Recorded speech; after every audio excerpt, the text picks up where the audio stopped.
Байлык туурасында сөз. Бай болгоңар келет? Бай болгоңар келет?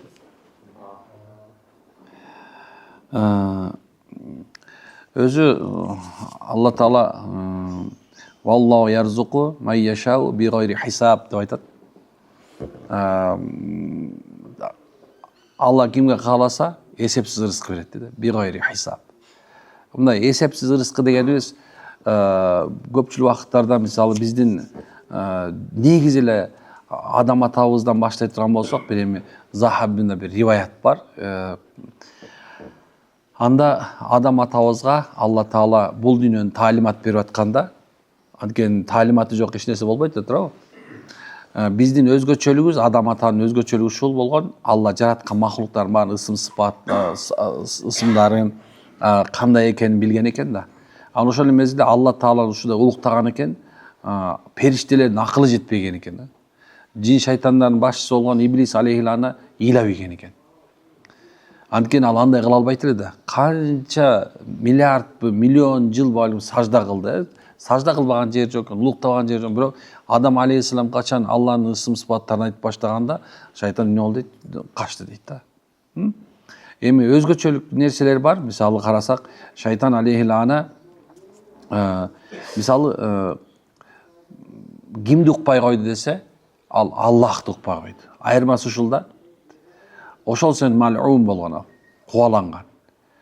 Эми ошол мал'ун ал Аллахка баш ийбеген, итаат кылбаган себебинен Алланын рахматынан куулду, жакшылыгынан куулуп кетти.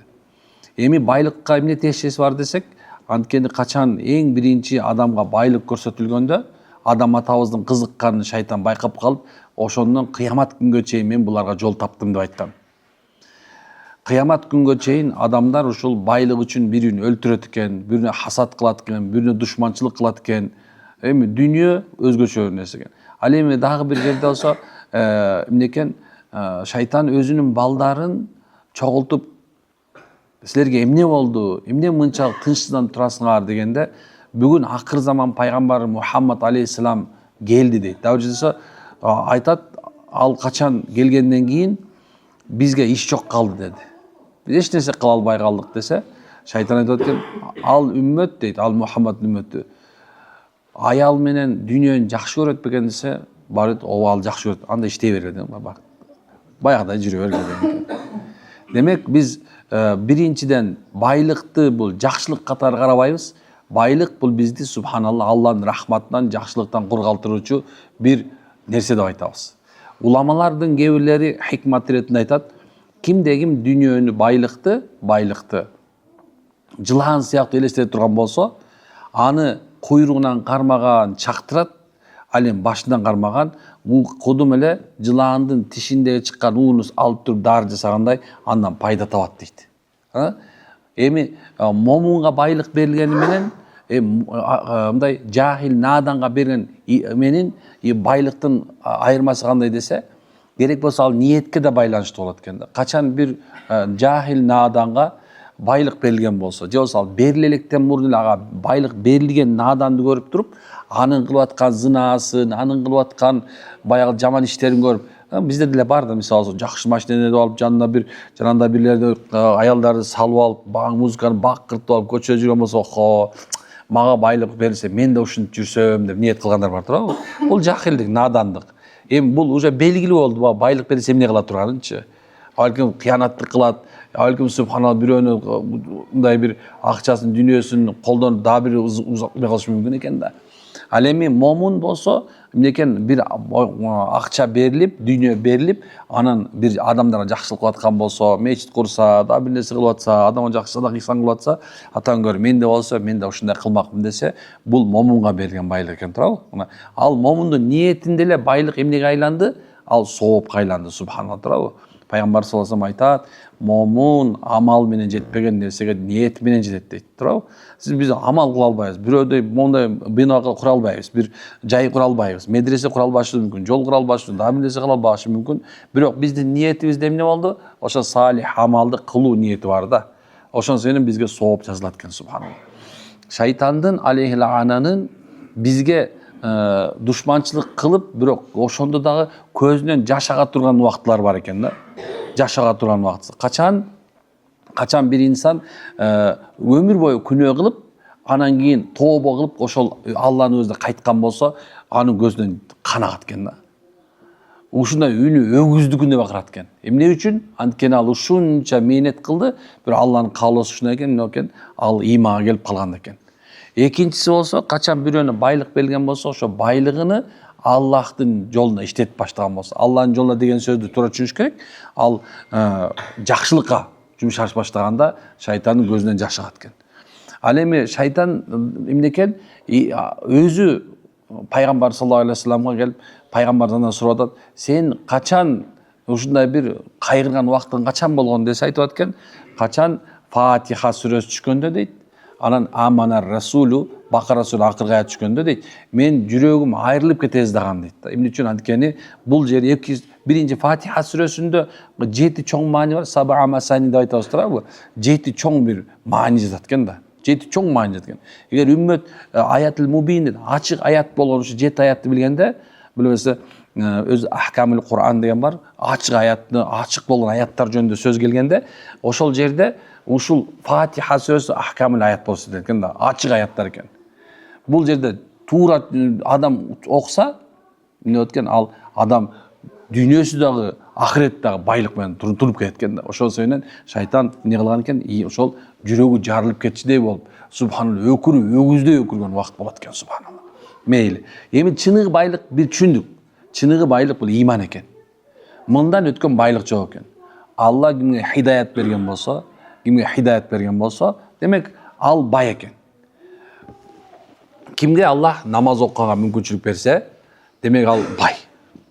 Ушуну ойлоо, мындай кандай десем, мындай түшүндүрсө болот.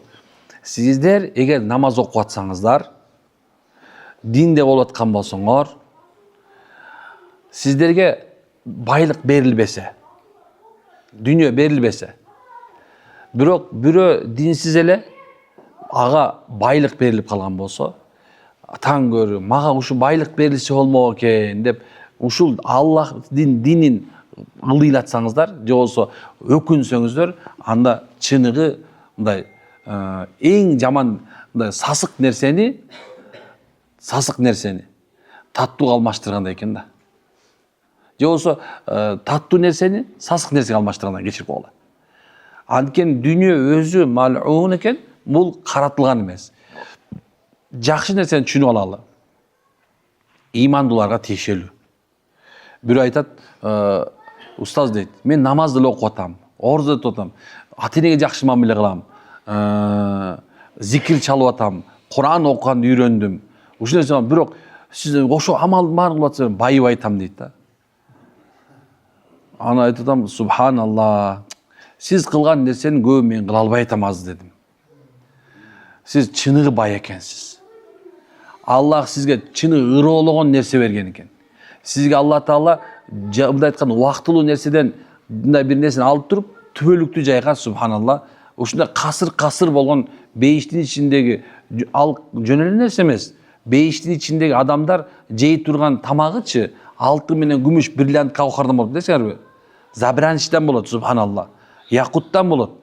Жөн эмес экен да. Ушунчалык деңгээлдеги тамактар. Алманын өзү эле эмнеден? Алтын, чылкы. Биз ойлоп аткан 999 болгон алтын эмес ал. Ал мен ойлойм 150% алтын болот да. Чудасызбы? Эми ошондо даам болот. Бул дүйнөдөгү нерселерден адам даам чыгара алышы мүмкүн. Темирден даам кыла аласыңарбы? Мүмкүн эмес турабы? Бирок Алла ошол силер байлык эмне деп аткан нерсеңер, о бейиште субхан өсүп тура турган нерсе болот. Аны жөн эле окуасыңар, жейсиңер дейт. Аны 70 түрлүү даам болот экен анча. Аллаху акбар. Эми караңыз, демек машалла сизге Аллах Таала иман берген болсо, ушул нерсени мындай дүйнө берилген нерседен ылдый катары көрбөгөнгө аракет кылыш керек экен. Эң кедей ким десе, эң кедей ким? Ким кедей? Кимге Аллах Таала сажда кылганга мүмкүнчүлүк бербесе. Кимге Аллах деген сөздү айткан мүмкүнчүлүк бул эң кедей. Көрөсүздарбы? Анткени субханаллах дегенде бир bir мындай айтканда bir чоң курулган имарат берилип атат. Имандын себебине эгерде мисалы сен имандуу болуп калп айтпаган болсоң, тамашалап болуп дагы Аллах бейиштин так ортосунан үйдү убада кылып атат. Жөнөкөй үй болбойт ал. Ал башкача үй болот, субханалла. Эми бирок ошондой болсо дагы, эгерде Аллах Таала бул дүйнөдө жана айтат бигайри хисап деп турабы? Эсеби жок берет, кимге кааласа деп. Эмне себептен айтып атабыз анткени? Бирөөнү Аллах жетелик рызык берип коет экен. Мындай, бүгүнкү тамагына бар, карызы төлөнгөн, квартирасы төлөнгөн, үй бүлөсү жакшынакай багылып келатат. Мындай жашоо. Бул чыныгы мындай бирде болуп, бирде жок болгон жашоодо эки хайыр бар экен. Канча хайыр бар экен? Эки жакшылык бар экен. Биринчиси ошол үйгө Аллах Тааланын сакинасы түшөт экен. Мындай бирде болбой, жакшынакай жашаган үйлөрдөчү сакина бар экен. Мындай сакинаны ар ким арган түшүнүшү мүмкүн. Бирок дүйнө маселесине келгенде ошол үйлөрдүн жүрөгүндө тынчтык болот экен, токпейилдик бар болот экен. Түшүндүңүзбү? Бул токпейилдик бул өзүнчө бир сакина. Экинчиси аларга бериле турган нерсе кичинекей эле болот, бирок берекелүү болот экен. Эмне болот экен? Кичинекей эле мына бирөө эмнеде иштеп атат экен? Бирөө бир заводдо иштеп атат. Алган айлыгы 50.000 сом. Бирок кара, эмне кылып атат экен? Куда күтүп атат, машина алып атат, үйүн ремонттоп атат. Байкап атасыңарбы? Бирок ошонун жанында эле сен $100.000 табасың, бирок эчтеке кылган жоксуң. Бул мындай кичинекей эле нерсе. Көрдүкпү? Шүгүр кылуучулар кимдер десе, аз тапкандар негизи көп шүгүр кылат, көп тапкандарга карагандачы. Туурабы? Мынакей эки жакшылык берилип атат экен. Машалла. Биринчиси эмне болду? Токпейилдик, каниеттик, сакина. Экинчиси береке, машалла. Эми карагыла. Кээ бир алдында айтат экен, мен жана бир нерсе айтып келип өтүп кеттим. Эй момундар, имандуулар, мен бир сонун нерсе айтам. Бул жашоодо миллиондогон аалымдар, миллиондогон олиялар субханалла ушу амал кылышкан. Акылың менен да, жүрөгүң менен дагы дүйнөгө байланма. Андан кач, ал өзү аркаңан ээрчип келет. Эгерде ага байланып ошону сүйүп калсаң, ал сенден качат кайра. Түшүнүктүбү? Андан качсаң, ал аркаңан ээрчип келет. Эгерде кубаласаң, сенден качат. Эмне үчүн билесиңерби? Кайсы нерсени кереги жок даражага түшүрсө, ошол нерсе өзүнүн кадырын билгизгиси келет экен. Бул болуп эле келатат. Көрүп эле атабыз субханалла. Мындай качсаң биягынан, мындай качсаң тиягынан пайда болот. Эмне себеп билесиңерби? Анткени ага көңүл бурууштан алыс болгон себептен. Бул менен эмес. Көптөгөн чупханс, көптөгөн аалымдар субханалла ушул нерсени айтат. Анан дүйнөдө өсүүдө каласа эмне кылсын дейт? Өзүнүн ылдыйкыны кароо зарыл. Биздегилер адашып атышат азыр. Чоң бизнесмендерди, чоң ийгиликке жеткен адамдарды карап алышып, охо, муну ошолордой болсок деп атат. Исламда тескери. Мындай. Биз өзүбүздөн калып калган адамдарды карайбыз. Ылдыйкыны карайбыз. Мына ошондо сен өзүңдүгүнө шүгүр айтуу, анан өсүү пайда болот, машалла. Кээ бир аалымдар ушуну жазышкан экен. 5 нерсени кылуучуга тоодой сооп жазылат экен. Кандай сооп жазылат экен? Машалла. Ошол 5 нерсенин себебинен рызкысы кенен болот экен. Биринчиси, азбы көппү дайыма садака берип турган адамга. Азбы көппү. Түшүнүктүбү? Аалымдар айтат, бай адамга акча берип коюш оңой. Байкасаңар, эмне ал чыгарды да берип койду. Ал уже проблема да болгон жок. Берип койду жөн эле, анткени акчасы бар да. Эми сенде эмне кымбат болсо ошону бергенге аракет кылла, садака ретинде. Байлар убактыңарды бергиле. Байлардын убакты жок билесиңерби? Байдын такыр убактысы жок. Время, деньги деп ошолор чыгарганда. Биз болсо жайлоодо жан баштап жатсаң сонунда. Бизге ушундай да. Көчөнү карасам, Байкуштарга оор элекен. Мындай жазып коюптур. Бай адамдардын кыла турган иши деп жазып коюптур. Аз уктайт экен. Аз тамак жейт экен. Аз досу бар экен да. Onu ойлоп койдум, биздики сонун окшойт депчи. Көп уктайбыз, көп тамак жейбиз, дос момчу да, бирок пайдасы жок. Ошол себептен субханалла, эмнекен ар бири өзүнүн нерсесин берсин. Аз көп эмне кылыш керек экен? Садака. Байлар убактыңарды бергиле. Кантип бересиңер убактыңарды? Бир туугандарга, үй бүлөңө, балаңа, ошо сенин садакаң. Түшүнүктүрбү? Экинчиси, аз көпү дайыма тууганчылыкты куруу. Аз көппү. Баягы бирөө сурагат, устаз, мен тууганым аябай жаманчылык кылат дейт. Мен элдин баарына жамандайт, көрсө сөгөт. Эмне кылайын дейт. Үзбөгө шариатта болбойт экен үзгөнгө дейт. Айтып атам, көргөндө ассаламу алейкум деп түз өтүп кетип кал, жаман ойлобой дейт. Мына жок деген ушундой кылыш керек да. Тууганчылык куруу деген ушундай. Дагы бир жерде пайгамбар айтат, тууганчылык куруу дейт. Бул сени менен катташып жүргөн адам менен ымалаңда күчөтүү эмес дейт. Сенден кол үзүп кеткен менен бар ымалаңды күчөтүү. Мына бул тууганчылыкты куруу болот. Азбы көппү? Макулбу? Ал эми уруулаш болобу, аталаш болобу, бир карындан болосуңарбы, эки атадан бир энеден болосуңарбы, бир энеден эки атадан болосуңарбы? Бул айба бар да. Бул тууганчылык деген нерсе курулуш керек экен. Эмчектеш болосуңарбы? Субханалла. Эмнекен ушул тууганчылыкты куруу. Тууганчылыктын куруунун эң жакшысы ассаламу алейкум. Саламды дайыма үзбөй жүрүү. Түшүнүп атасызбы? Дайыма саламды үзбөй жүрүү. Үчүнчүсү, Алла Тааланын жолунда күрөшүп жүрүү. Өзүңдүн нафсиңе рат кылуу. Өзүңдүн каалооңо рат түртүү. Күнөөдөн өзүңдү сактоо. Бул өтө чоң күрөш. Чоң аалымдардын бирөөсү өзүнүн китебинде мындай жазат да. Эгерде силер өзүңөрдүн күнөөңөрдөн, ошол кылып аткан күнөөлөрдөн, азыркы мезгилде кайсы күнөөлөр бар? Кээ бирде калпайт күнөө кылып аласыңар. Чоң күнөө болбосо кичинекей күнөө биринеге кирет бул. Кээ бирде азыркы заманда көздү тыйыш оор турабы? Имам Куртуби рахимулла мындай деп айтат. Жүрөккө эң чоң кире турган жол дейт. Бул көз деген. Ошонун себебинен көзүңөрдү сактагыла. Анткени көзү сактабаган себепти кыямат күнү нафсилер азапталат деген. Ошол себебинен эмнекен колдон келишинче ушу көздү сактаганга аракет кылышыбыз керек. Ошол өзүңдү сактаганга, көзүңдү күнөөдөн сактасаң, өзүңдү сактаган болосуң. Тилиңди күнөөдөн сактагансаң, өзүңдү сактаган болосуң. Машалла. Кулагыңды күнөөдөн сактасаң, өзүңдү сактаган болосуң. Бутуңду күнөөдөн сактаган болсоң, өзүңдү сактаган болосуң. Карагыла, мүчөңөрдү сактасаңар, субхана, өзүңөрдү сактаган болосуңар, машалла. Бирөөнүн айыбын көрбөй кала турган болсоң, өзүңүздү сактаган болосуңар.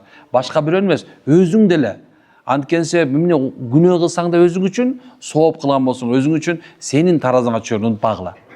Ар бир адамдар, эгерде адамдар көрдөн көрү отурулган болсочу, башкача болмок. Сен бир эле мүрзөгө киресиң. Бир өзүңнүн отдельный болот.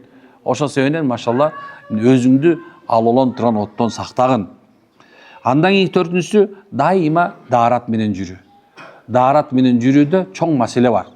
Бул суннату муаккада. Бул нур үстүнөн нур болот, машалла.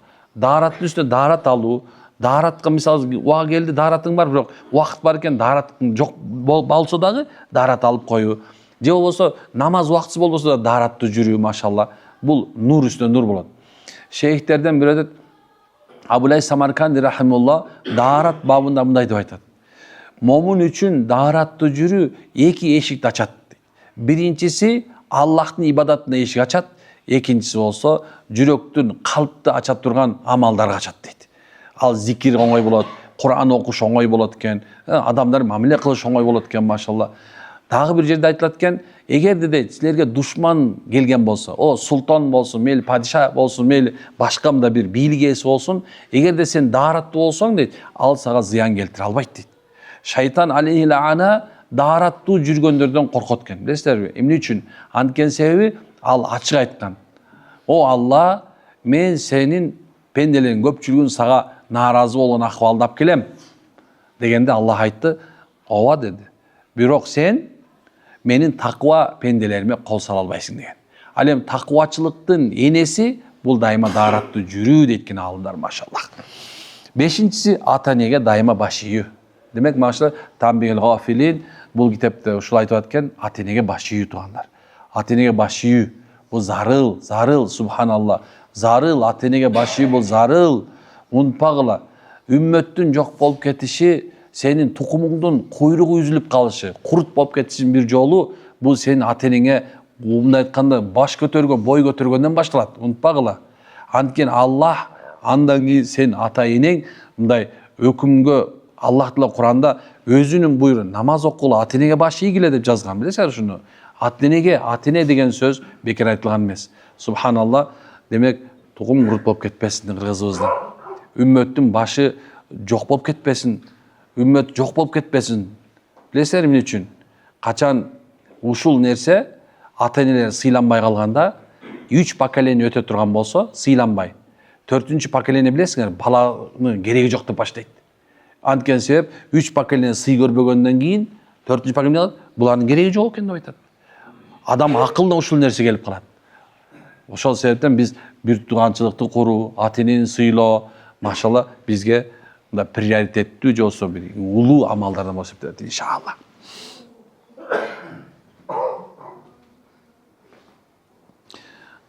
Алтынчы бар экен, кечирип койгула. Алтынчысын кошуп тур бул мусанниф. Кимде ким ачка же муктаж болуп турса дагы, ошол ачка муктаждыгын элден жашырса, эч кимге айтпаса, Алла Таала тараптан ага 1 жылдык адал рызкы берилет экен. Наалыбайсың, эч кимге субханалла айтпайсың. Эмне кылат экенсиң? Аллага таянат экенсиң. Алла, рызык сенден. Сен бересиң. Эмне кылды? Кичинекей бир нерсени эмне кылышыбыз керек экен? Таап жүрөт экен. Кичинекей нерселер аз экен, машалла. Мына ошонун себебинен 1 жыл рызык берет экен, иншалла. Аракет кылышыга Аллахым разы. Эмне аракет кылмай калдыңар ошондо?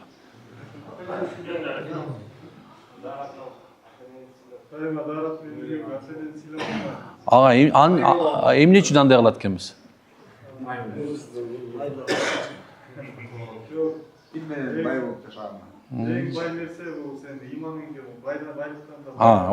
Эми туура түшүндүңүздөр, машалла. Бул иманга байланыштуу. Бул айтып аткан нерсени көп адамдар кыла албайт. Ушуну унутпагыла, мына бул намазды, орозону, зекетти, ажылыкты, Алла жөнүндө күрөшүп, өзүн оңдоону, ата эне бир турган мамилеге курууну, субхан, көп адамдар кыла албайт. Иман болбосо кыла албайт. Керек болсо акылдуу сөздү дагы иман алсыз айта албайт. Унутпагыла, баардыгы бар иман таразасына салынат. Эгерде иманың кубаттуу, иманга менетиң болгон болсо, эмне болду? Сенде бул нерсеге мындай жол ачылат. Тофук пайда болот. Сурай бересиңер го көбүңөр. Эмне үчүн мен намаз окуй албай атам? Иманыңды кубат да. Мен эмне үчүн аялыма жакшы мамиле кылып атам? Иманыңды кубат да. Эмне үчүн мен балама жакшы тарбия берип атам? Иманыңды кубат да. Эмне үчүн мен бир турганыма жакшы болуп атам? Иманыңды кубат да. Эмне үчүн мен берекесиз жашап атам? Иманыңды кубат да. Болду. Баардыгы ушуга келет экен да. Башка нерсе жок. Эмнени какшап атабыз? Адамдар бай болуп кетсин мейли. Ар бириңер чөнтөңөрдө азыр мында жөн эле $10,000 жатсын ар бириңердечи. Экинчинин чөнтөгүн урдап алганга аракет кыласың, билесиң ушуну. Баарына идеально бүт баардыгына одновременно бир мезгилде баардыгыңарга колуңарга 10 килограмм алтын түшүп калсын. Кармап туруп тигине карайсың да. Билесиз ушуну? Биздин нафсибиз кургур тойбойт. Ошонун себебинен бир гана адамдын нафсисин ооздуктап тура турган бул иман болот. Иман болот. Ошон үчүн жанакыл даватка чыгып, топусун кийип, көйнөгүн кийип алса, кээ бирлеричи булар келеси болуп калды деп атпайбы? Келеси болуп калды деген өз келеси о. Анткени ал сезген нерсени тиги сезе элек. Сокур менен көзү көрүп аткан адамдын айырмасы бар. Гер менен кулак уккан айырмасы бар. Тамакты сезген менен сезбегендин айырмасы бар, ай. Унутпагыла, субханалла. Адамга сынар айтардан мурда эмне кылыш керек экен? imandy gowatda gerek eken. Subhanallah hamdülillah, astagfirullah bilek. Hudaýym günüňizi geçirsin.